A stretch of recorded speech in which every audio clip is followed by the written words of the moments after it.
Reality show अच्छा बढ़िया offer होगा, आपको definitely give it a thought. ये आपने को नोटिस किया होगा, मैं किसी कंट्रोवर्सी वगैरह इन सब का पार्ट में होती ही नहीं। मैं डेफिनेटली नील को और कंचन मैम जो मेरी मदर प्ले करी है, मैं दोनों को लेकर जाऊंगी। तो आप हम तिगड़म जाएगा, जमाई नंबर 1 की टीम जाएगी कोई भी रियलिटी शो, और वहां जाके हम हमारे शो में भी बहुत ड्रामा है। Hi, my name is Simran Kaur and you are watching me on tele reporter. So firstly, Simran, welcome to our channel. How are you? Thank you so much. I am very good. Full energy. I think. Yes. How's the Josh? How's the Josh? Hi, sir. Okay, so Simran, Riddhi की जो journey रही है आपके show की, उसको अगर describe करना होगा अपने तरीके से तो कैसे करेंगे? जर्नी तो बहुत ही बढ़िया रही है और आगे भी बहुत ही बढ़िया जाएगी। सो आई फील रिद्धि बहुत एक अलग कैरेक्टर है, जेन्युइनली। मतलब रिद्धि गुंडों से लड़ती है और हीरो को बचाती है। सो यूजुअली ना ऐसे हीरोइंस को हीरो बचाते हैं, ये हीरो को बचा रही है, गुंडों से लड़ रही है, डंडे मार रही गुंडों को ऐसे करके। एंड ऑल्सो मतलब ये रोती है, ऐसा नहीं है रोती नहीं है, लेकिन जैसे बाकी हीरोइंस वगैरह बहुत ज़्यादा रोती हैं और मतलब बहुत बेचारी, और उनको मतलब फाइट बैक नहीं करती, या उनको थोड़ा टाइम लगता है रियलाइज़ करने में कि देखो ये गलत था, मुझे इसके अगेंस्ट कुछ करना चाहिए। रिद्धि तो अच्छा गलत कर रहे हो, मैं अब भी तो मैं ठीक करती हूँ। तो वो टाइप की अप्रोच है उसकी, और आई थिंक बहुत सही अप्रोच है। आजकल ऐसे होना बहुत ज़रूरी है। वेल सिमरन, ये आज के दिन जो छुट्टी का दिन आपको मिला है, वो आपने स्पेंड किया हमारे साथ। यस। बट अगर हमारे साथ स्पेंड नहीं करती तो सिमरन क्या करना पसंद करती? दिन अभी ख़त्म नहीं हुआ है। मेरे आगे के एक्चुअली प्लान्स भी हैं, तो मुझे लगा कि पहले एक होता है ना कि, क्योंकि ना जब ये इंटरव्यूज़ हो जाते हैं सेट पे, क्या होता है कि सेट पे ना हम लोग बहुत बिजी रहते हैं।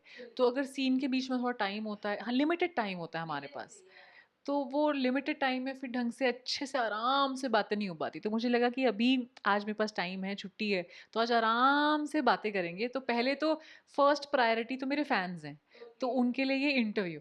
फिर जब ये हो जाएगा तो उसके बाद शाम के मेरे प्लान्स ये हैं कि मैं बाहर ऐसे घूमने फिरने जाऊंगी, थोड़ा सा मूवी वूवी देख लूंगी, थोड़ी अच्छी आई हुई है थिएटर में। तो ये प्लान्स है बेसिकली। जब मेरी छुट्टी होती है तो मैं घूमने जाती हूँ, अच्छा अच्छा खाना खाती हूँ, और अगर मूवी कोई अच्छी होती है, क्योंकि मुझे मूवीज़ वगैरह सब देखना तो बहुत पसंद है, फिर वो देखती हूँ। ओके, सो यू नो इतने सारे रियलिटी शो आ रहे हैं, बिग बॉस, खतरों के खिलाड़ी और भी बहुत सारे रियलिटी शो बन रहे, थिएटर्स वगैरह, अगर आपने देखा होगा प्रोमो वगैरह तो। बट रिद्धि को क्या पसंद है? वो कौन से रियलिटी शो में अपने आप को एक्सप्लोर करना चाहती है? आई थिंक क्योंकि मैं एक अच्छी डांसर हूँ, मुझे डांस बहुत अच्छा लगता है, तो आई थिंक कोई भी ऐसा डांस रिलेटेड रियलिटी शो होगा तो मैं उसका पार्ट ज़रूर बनना चाहूँगी। बट अगर डांस के अलावा भी, क्योंकि हम काफी एक्टर्स को देखते हैं जो यू नो टीवी शो के दौरान या फिर डांस में पार्टिसिपेट करने के दौरान भी वो बिग बॉस या खतरों के खिलाड़ी जैसे शो में पार्टिसिपेट करते हैं। अभी वो शो आ रहा है, तो अगर रिद्धि को मौका मिले, रिद्धि को अपॉर्चुनिटी मिले, उनको दिया जाए, तो वो क्या पार्ट बनेगी इस शो का? तो मैं आई थिंक रियलिटी शोज तो काफ़ी अमेजिंग होता है, क्योंकि बेस्ट पार्ट ये है कि आप जैसे हो, जैसे आप रियल में हो, वो आपको दिखाने का मौका मिलता है ऑडियंस को, आपकी रियल पर्सनालिटी। सो ये एक बहुत बढ़िया चीज़ होती है। ऑडियंस भी ना फिर आपसे, अभी तक तो आप हमारे कैरेक्टर से कनेक्ट कर रहे हो, लेकिन इधर आप हमसे डायरेक्टली कनेक्ट कर सकते हो और हर रोज़ देख रहे हैं। तो ये एक बहुत अच्छी चीज़ होती है रियलिटी शोज़ के बारे में। तो मैं ज़रूर, मतलब कोई अगर मेरे को रियलिटी शो अच्छा बढ़िया ऑफर होगा, I would definitely give it a thought. और अगर किसी को अपने साथ लेकर जाना हो, आपका जो शो चल रहा है जमाई नंबर 1, उनमें से किस पर्सन को साथ में लेकर जाना पसंद है? कि आपको लगता है कि हम सब मिलके ड्रामा क्रिएट कर सकते हैं, धमाल मचा सकते हैं? मैं डेफिनेटली नील को और कंचन मैम जो मेरी मदर प्ले करी है, मैं दोनों को लेकर जाऊंगी। तो आप हम तिगड़म जाएगा, जमाई नंबर 1 की टीम जाएगी कोई भी रियलिटी शो, और वहां जाके हम हमारे शो में भी बहुत ड्रामा है, और जहाँ हम तीन होते हैं तो फिर रियल लाइफ में भी मतलब हम लोग खूब मस्ती मजाक करते हैं, तो खूब ड्रामा मस्ती मजाक करेंगे। कभी सिमरन कंट्रोवर्सी का पार्ट रही है, जिसको जो न्यूज सुनकर आपको शॉक लगा हो कि नहीं, ये चीज तो हुई नहीं थी, इसके अलावा कुछ और स्टोरी थी और मैं इसका पार्ट बन गई? मैं पढ़ती ही नहीं इन सब चीज़ों में, क्योंकि मतलब really as a person also ना, मतलब मेरे को ऐसा लगता है कि आज आप बढ़िया काम करो, अच्छे से लोगों से बात करो, और मतलब ख़त्म हो जाती है वहीं पे बात, और घर आओ आराम से चिल करो अपना। तो मैं ये आपने को नोटिस किया होगा, मैं किसी कंट्रोवर्सी वगैरह इन सब का पार्ट में होती ही नहीं। आराम से मस्त तरीके से, बढ़िया तरीके से, पॉजिटिव तरीके से just go on with your life, that is what the main मंत्र इज। लेकिन टीवी, वेब सीरीज, फिल्म, इनके जो तीन अलग अलग पार्ट है, इनमें से किस चीज में अपने आप को एक्सप्लोर करना पसंद है? क्योंकि आप जो एक डोरेमोन की आपकी वॉइस रही है, लोग बार बार आपको आते हैं बोलते हैं कि वो वॉइस निकाल के बताओ, तो कभी ऐसा लगता है ब्लेसिंग्स तो है ऑफ कोर्स, लेकिन ऐसा लगता है कि नहीं अब उस चीज से बाहर आ गई मैं, उसके अलावा भी बहुत सारी चीजें जो आप शायद मिस कर रहे हैं मुझे देखने के लिए, वो एक्चुअली आप ये बोल रहे हैं ना कि देखिए, नोबिता को मैं बचपन से करती आ रही हूँ, मैं 8 साल की थी, 7 या 8 साल की थी तब से मैं करती आ रही हूँ। तो नोबिता को कितना टाइम दिया है। और अभी मेरी जो टीवी की जर्नी है उसके 5 साल हुए हैं। तो कंपैरिजन तो होता ही नहीं है पहली बात, क्योंकि जितना या तो सेम टाइम दिया हो दोनों को, तो वो अलग बात हो जाती है। अभी तो मेरी एक जर्नी, एक टीवी की कहूँ या फिर अभी तो जस्ट स्टार्टेड। तो अभी और तो कितना सब कुछ अभी करना है, कितने सारे वेब शोज करने हैं, फिल्म्स करने हैं, कितना और एक्सप्लोर करना है इस क्रिएटिव फील्ड को। और एंड एक और चीज़ मैं आपको एक बात बताऊंगी, अभी रिसेंटली मेरे साथ हुआ। मैं एक मॉल में थी अभी कुछ टाइम पहले, और एक छोटा सा बच्चा ना मेरे पास भागता हुआ आ रहा था।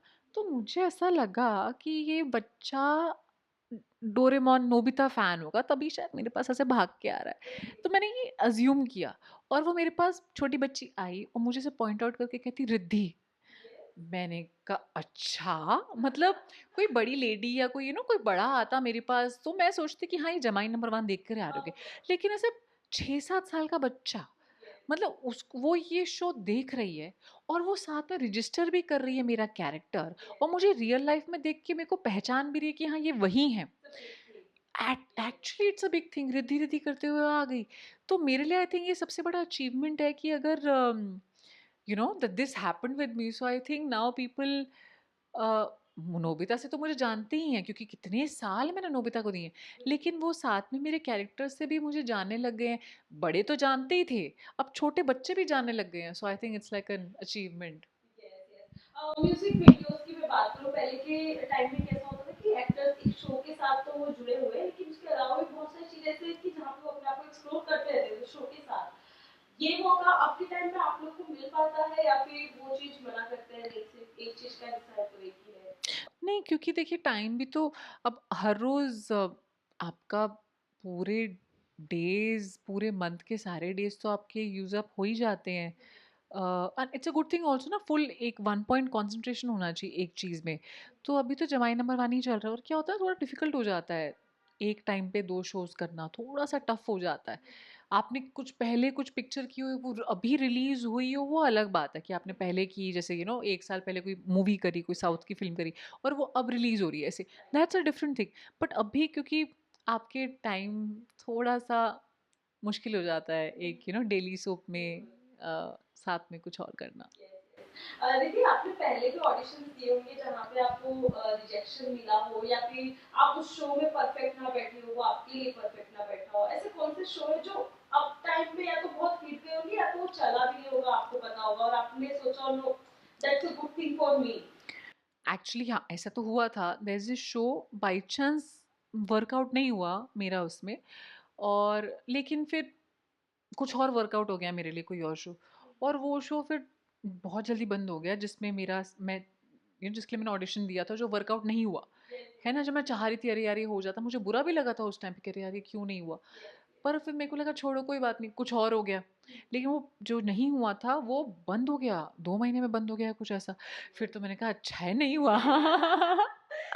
मैंने कहा थैंक गॉड। और जो दूसरा वाला शो था वो आराम से मतलब 1.5-2 साल चला, तो मैंने कहा यार ये एटलीस्ट थैंक गॉड ना, मतलब I feel bad for the people who were there with the show, ऐसा वो कुछ नहीं, बट हाँ मैं इस बात से खुश थी कि चलो अच्छा है मैं उस शो का पार्ट नहीं हुई थी जो इतने फटाफट बंद हो गया ऐसे करके। तो लास्टली बता दीजिए अपने ऑडियंस को, कुछ है अपकमिंग लाइनअप्स वगैरह जमाई नंबर 1 के अलावा भी कहीं देखने को मिल सकती है? जमाई नंबर 1 तो चल ही रहा है, साथ में there is music videos that we are working on, तो धीरे धीरे धीरे करके आपको अलग अलग प्रोजेक्ट्स में तो दिखूंगी मैं। कौन को स्टार है आपके साथ, कुछ रिवील कर सकती सब हैं? बता दूं, मैं सब बता दूं, सब इसी इंटरव्यू में बता दूं। सब टेली रिपोर्टर के थ्रू पता चल जाना चाहिए। टेली रिपोर्टर हमारे सेट पे भी आता है, ठीक है, सारी बातें आज जान लो आप। नहीं, धीरे धीरे करके बताऊंगी, अभी सब कुछ नहीं बता ओके, दूंगी। एक लेटर तो बता ही सकते हो ना, फर्स्ट लेटर।